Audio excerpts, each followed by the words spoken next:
क्योंकि ये कहानी किसी फिल्मी विलेन की नहीं है। ये कहानी है खनानी ब्रदर्स की, अल्ताफ और जावेद खनानी की, जिसे आपने फिल्म धुरंधर में भी देखा होगा। वही जो रहमान डकैत को इलियास कश्मीरी से मिलवाता है। वही खनानी ब्रदर्स जो असल जिंदगी में दाऊद के साथ मिलकर फेक करेंसी का पूरा कार्टेल चलाता था।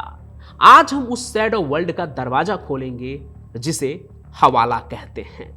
आज हम जानेंगे धुरंधर के पीछे छिपे उस असली चेहरे को, जिनके हाथ खून और नोट दोनों से रंगे थे।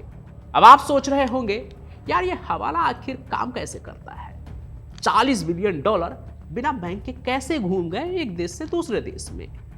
अब इसे समझना जरूरी है, क्योंकि यही वो सिस्टम है जिसने दुनिया की इंटेलिजेंस एजेंसीज को सालों तक चक्कर में डाल रखा था। हवाला का मतलब होता है ट्रांसफर या ट्रस्ट।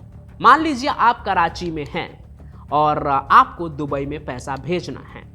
आप बैंक नहीं जाते हैं, आप जावेद खनानी के ऑफिस में जाते हैं। आप उसे 1 लाख रुपये कैश दे देते हैं, लेकिन जावेद बदले में आपको कोई रिसिप्ट नहीं देता है।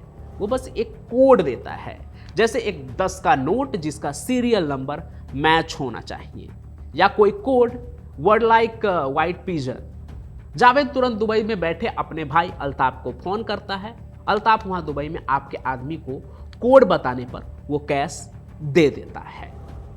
फिजिकल पैसा बॉर्डर क्रॉस नहीं हुआ, no custom, no audit trail, no tax. Karachi का पैसा कराची में रहा, दुबई का पैसा दुबई में। बाद में ये ब्रोकर्स आपस में हिसाब सेट कर लेते हैं। बदले में उनका कोई पैसा अगर कराची में घुमाना हो तो वो इधर घुमा देते हैं। और कभी कभी ये पैसा गोल्ड स्मगलिंग के जरिए, तो कभी इंपोर्ट एक्सपोर्ट इन्वॉल्व्स को मैनिपुलेट करके भी घुमाया जाता है। खनानी ब्रदर्स ने इस सदियों पुराने सिस्टम को कॉरपोरेट बना दिया।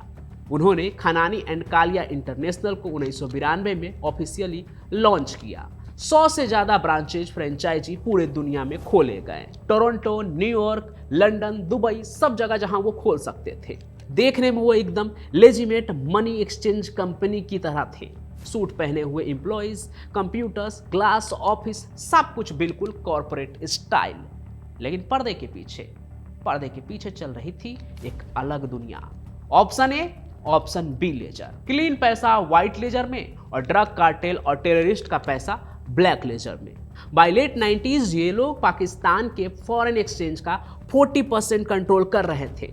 सोचिए, एक प्राइवेट कंपनी एक पूरे देश की इकोनॉमी का 40% कंट्रोल कर रही थी। पाकिस्तान की सरकार, पॉलिटिशियन, ब्यूरोक्रेट्स सब इनकी जेब में थे, क्योंकि सबका काला धन यही लोग सफेद कर रहे थे।